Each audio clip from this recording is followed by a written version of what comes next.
Social মিডিয়ায় এই সময়ে সবচেয়ে বেশি আলোচিত হচ্ছে যে খবরটি, সেটা হলো বাগেরহাট উপজেলা ছাত্রলীগের যে সভাপতি জুয়েল হাসান সাদ্দাম, তার স্ত্রী এবং তার একমাত্র পুত্র সন্তানের যে মৃত্যু, এবং সেই মৃত্যুকে ঘটনা করে যে সমস্ত ঘটনা ঘটেছে, আলোচনা হচ্ছে, সেগুলো খুবই মর্মান্তিক এবং সেটা নিয়ে খুব আলোচনা হচ্ছে।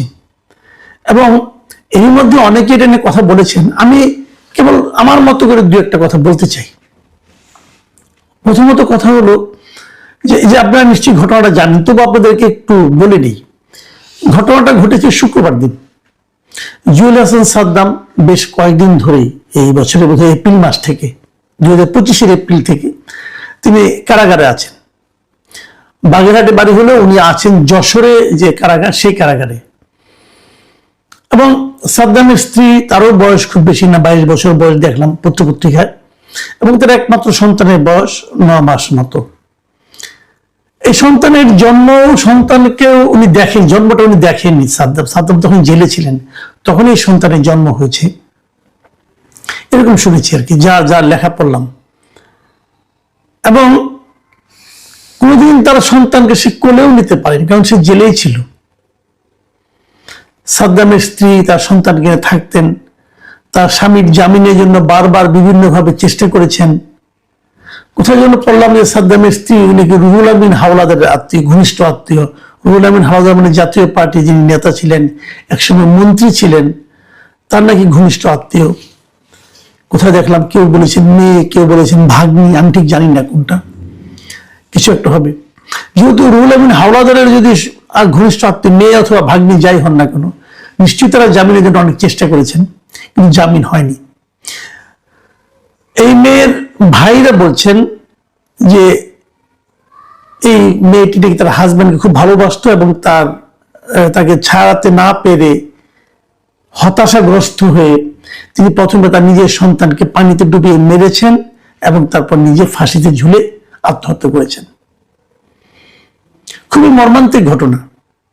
আমি এই ঘটনায় কিভাবে ব্যাখ্যা করব? আমি কিন্তু মেয়েটাকে দোষী দিই, ভাই তুমি যদি মরতে চাও মরো, বলাটাই তো ইসলামের দৃষ্টিতে তুমি আত্মহত্যা করতে পারো না, পৃথিবীর কোনো আইনেও তুমি আত্মহত্যা করতে পারো না।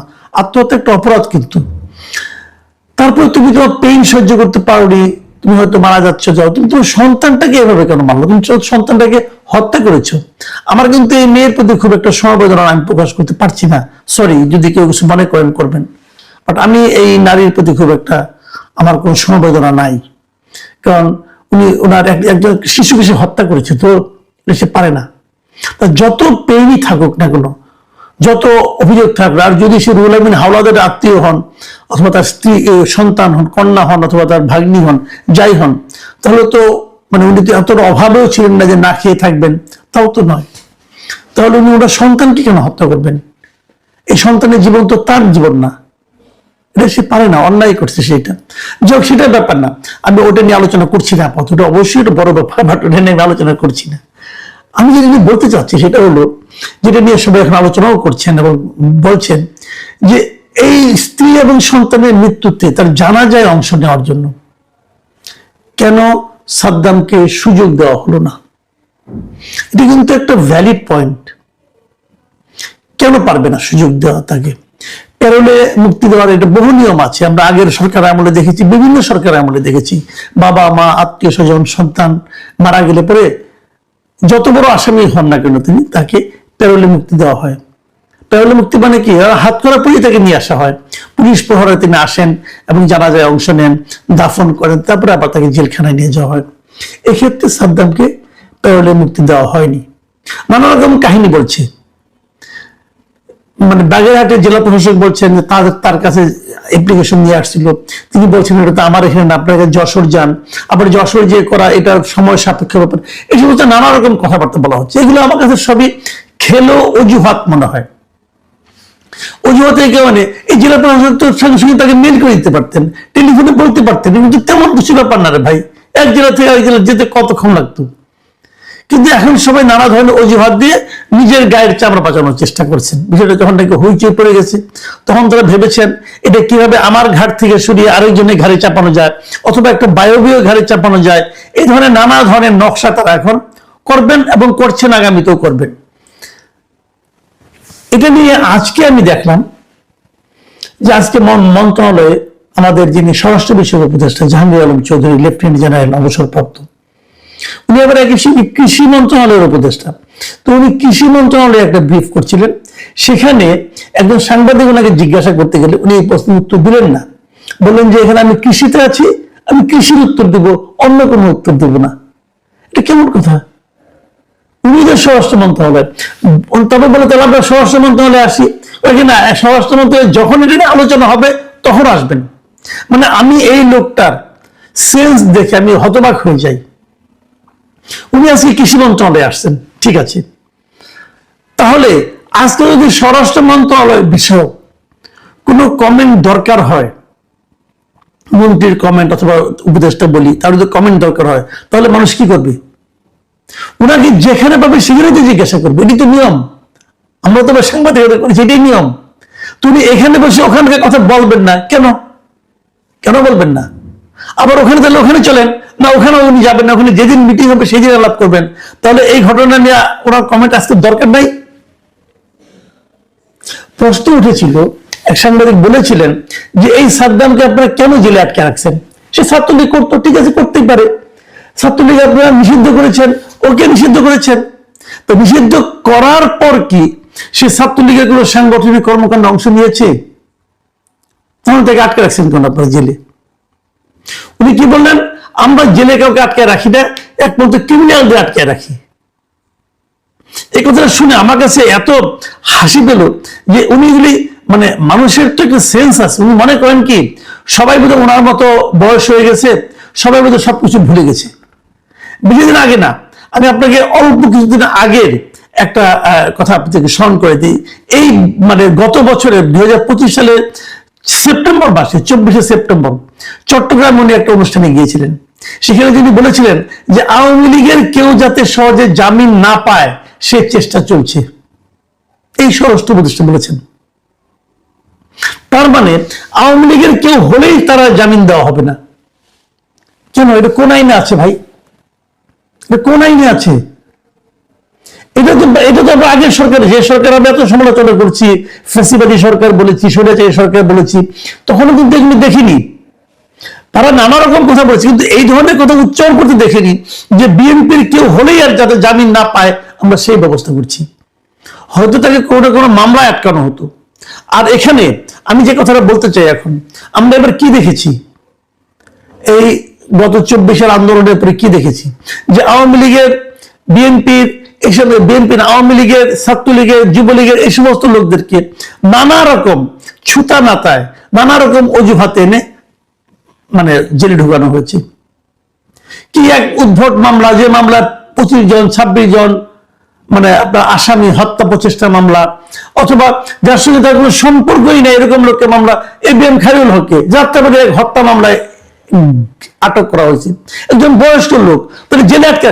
এবিএম খায়রুল হকের সমালোচনা আমি মানে অনেক করতে পারি, কিন্তু যে কাজের জন্য তার সমালোচনা করব, আপনি যদি সেই কাজের অপরাধে মামলা করেন, তারপরে তাকে আটকান, তারপর আইনজীবী তাকে জামিন দেয়, জামিন পাইলে জামিন পাবে, কিন্তু যাতে জামিন না পায় এই জন্য তাদেরকে আটকানো হয় হত্যা মামলায়, যে হত্যার সঙ্গে তার হয়তো দূরতম কোনো সম্পর্ক নেই। মানে আটকে রাখতে হবে। এই যে আটকে রাখা, এটা কি আইনের শাসন?